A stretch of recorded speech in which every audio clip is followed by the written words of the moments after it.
কেমন আছো তোমরা সবাই? আশা করছি বেশ ভালো আছো। আমি হুমায়রা জি, তোমাদের সবাইকে স্বাগত জানাচ্ছি গো G8 এ।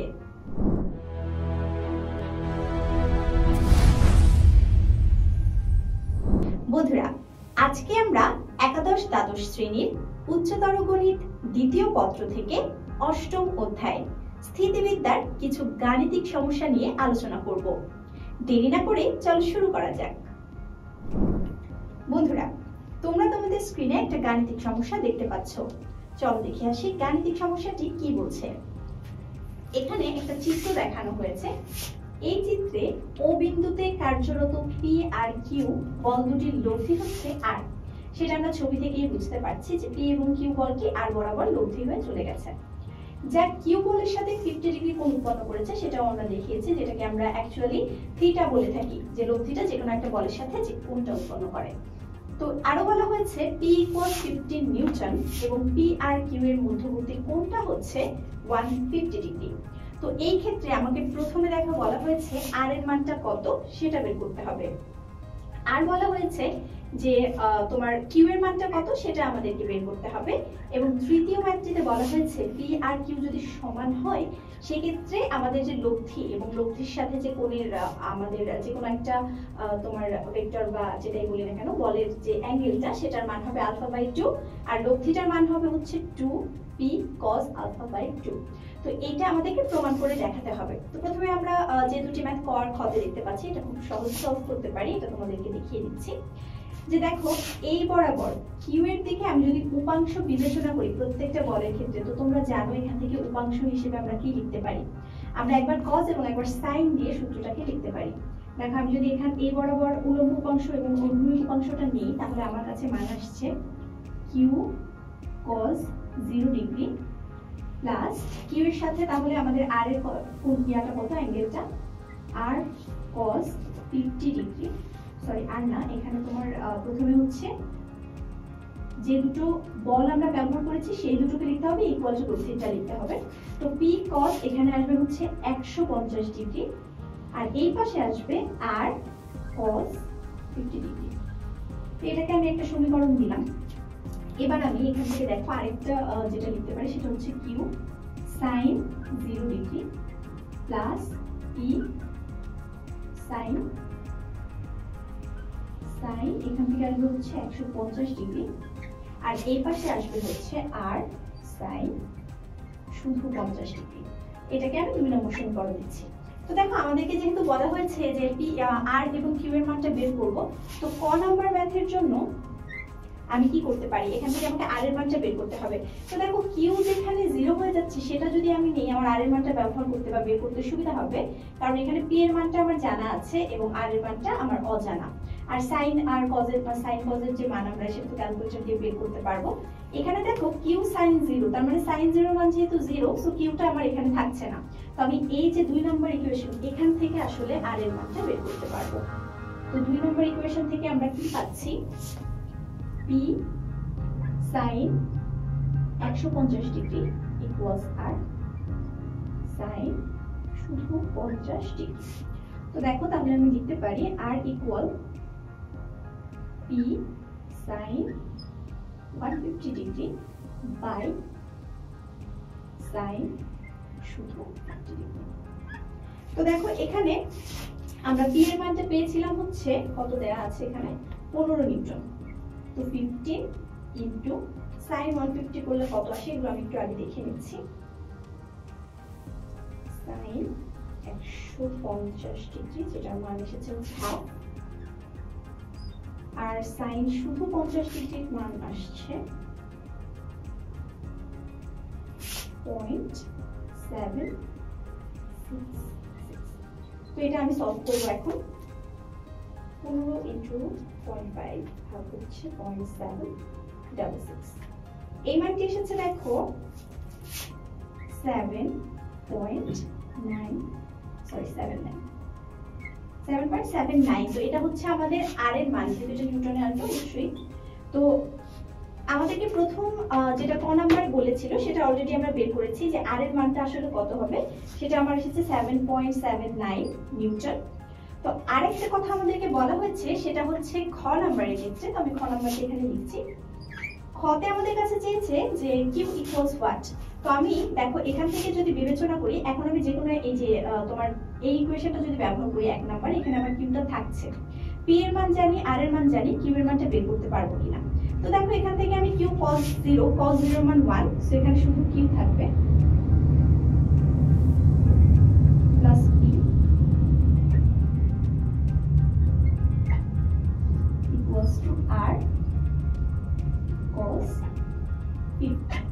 তো দেখো এখানে যদি আমি এখন মানগুলোকে বসিয়ে দিই, তাহলে আসছে কিউ ইকুয়াল, আর এর মান পেয়েছি 7.79, তার সাথে আসবে cos 50 মাইনাস পি এর মান পেয়েছি 50, আর তার সাথে আসবে cos 150 ডিগ্রি।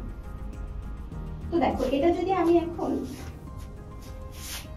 এখানে কিন্তু সবগুলো রাশির আমি মান এখন জানি, 79, তার সাথে আসবে হচ্ছে cos 50, এটাকে আমি বিয়োগ দিব 15 cos 150। তো কিউ এর মানটা এখান থেকে এসেছে 7.99,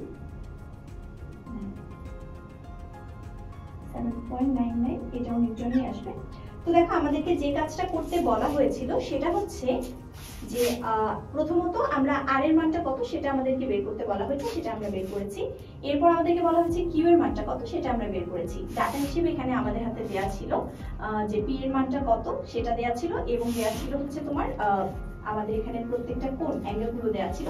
তো আমরা cos এবং sin এর দিকে এদের উপাংশগুলো নিয়ে যেভাবে আমরা সূত্রগুলো জানতাম সেভাবে লিখেছি। প্রথমে আর এর মানটা আমরা 2 নম্বর ইকুয়েশন থেকে বের করলাম, এবং 1 নম্বর ইকুয়েশন থেকে আমরা বের করেছি যে আসলে পি এর মানটা কত হবে বা কিউ এর মানটা কত হবে। তো কিউ ইকুয়ালস টু দেখো থেকে খুব সহজেই আমরা মানগুলো বের করতে পারলাম, যেহেতু কিউ এর সাথে অ্যাঙ্গেলটাও ছিল 0 ডিগ্রি cos এর, সো 1 হয়ে গেছে।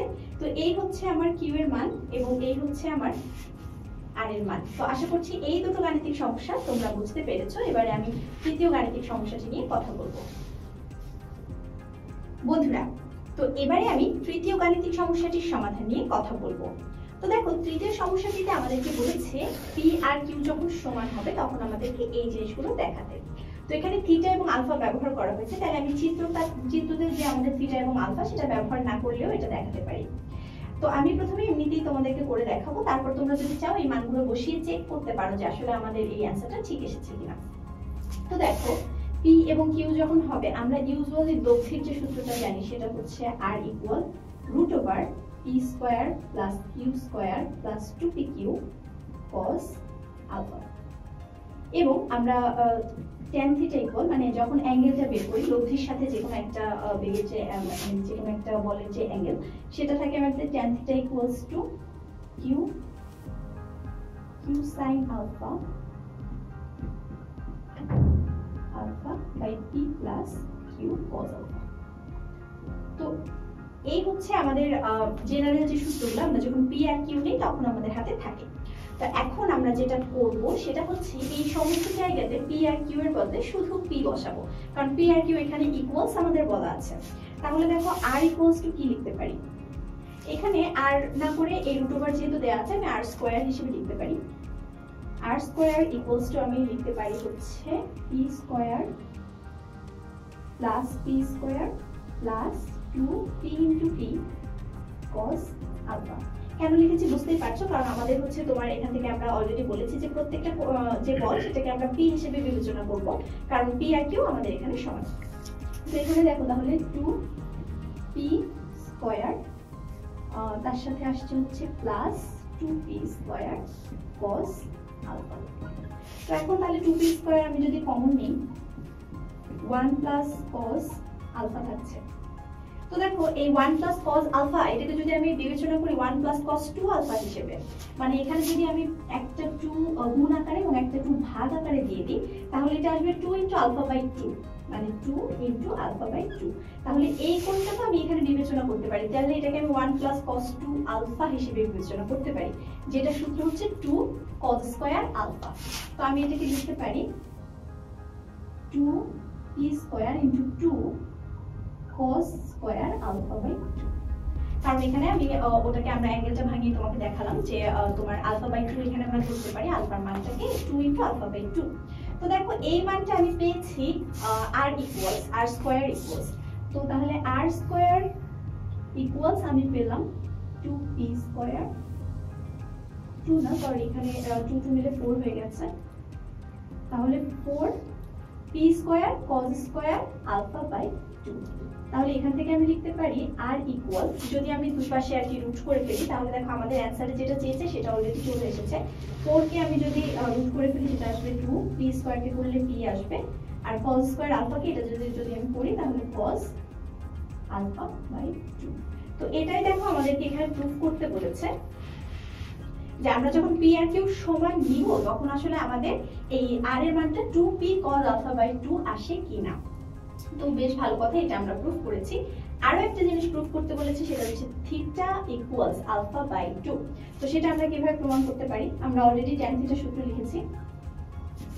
tan থিটা ইকুয়ালস আমরা লিখেছিলাম, এখন সবগুলোকে p লিখব, p sin alpha by p plus p cos alpha.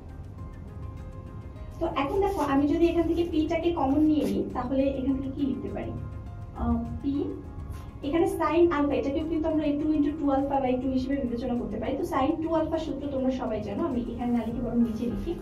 তো এখানে দেখো আমি p into twice sin alpha by 2 cos alpha by 2 লিখতে পারি। তার কারণ তোমরা সবাই জানো যে এখানে হচ্ছে আমরা sin 2 আলফা হিসেবে এটাকে বিবেচনা করেছি, আলফা বাই 2 ইনটু 2।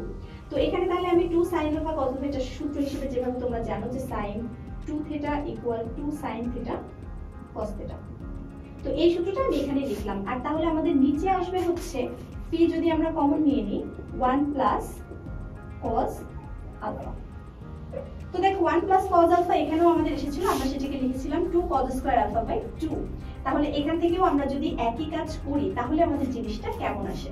তাহলে দেখো p আর p যেহেতু কেটে যাচ্ছে, আর এটাকে আমি সূত্র হিসেবে তাহলে এখানে একটু লিখি, tan থিটা ইকুয়ালস তাহলে আসছে 2 sin alpha by 2 cos alpha by 2। আর এখানে নিচে রয়েছে শুধু 1 প্লাস cos আলফা, যেটাকে আমরা এর আগেও লিখেছিলাম 2 cos স্কয়ার আলফা বাই 2।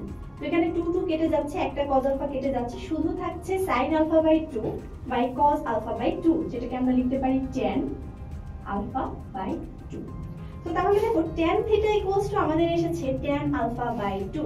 তাহলে আমরা অবশ্যই এখান থেকে থিটা ইকুয়াল আলফা বাই 2 লিখতে পারি, কারণ tan theta equal tan alpha by 2, সেখান থেকে অবশ্যই থিটা ইকুয়াল আলফা বাই 2 আসে আমাদের মানটা, যেটা আমরা আমাদেরকে এখানে দেখাতে বলা হয়েছে। তো তাহলে তোমরা দেখলে খুব সহজেই যখন আমরা p আর q কে ইকুয়ালস ধরছি তখন আমরা এই দুটো প্রমাণ দেখাতে পারি যে আমাদের লব্ধির মানটা আসবে এটা এবং কোণের মানটা আসবে এটা। তো আশা করছি এটা তোমরা বুঝতে পেরেছো। অবশ্যই তোমরা মানগুলো বসিয়ে এখানে চেক করতে পারো। এখানে যদি p এর মান, আমি যেহেতু সবগুলোকে p ধরেছি, p এর মান 15 দেয়া ছিল, এটা বসিয়ে তোমরা এগুলো সহজেই চেক করতে পারবে যে মানগুলো আসলে আমরা যে সূত্রগুলো ব্যবহার করেছি এটা আসলে ঠিক আছে কিনা। তো অবশ্যই এটা তোমরা ভালোভাবে শিখে রাখবে, এটা প্রমাণ হিসেবে তোমাদের পরীক্ষায় অনেকবার এসেছে। তো আশা করছি আজকের এই গাণিতিক সমস্যার সমাধান তোমরা বুঝতে পেরেছো। বন্ধুরা, এই ছিল আমাদের আজকের এপিসোড। দেখা হবে পরবর্তী এপিসোডে নতুন কোনো টপিক নিয়ে। সে পর্যন্ত তোমরা সবাই ভালো থেকো, সুস্থ থেকো, আর অবশ্যই Go G8 এর সাথেই থেকো।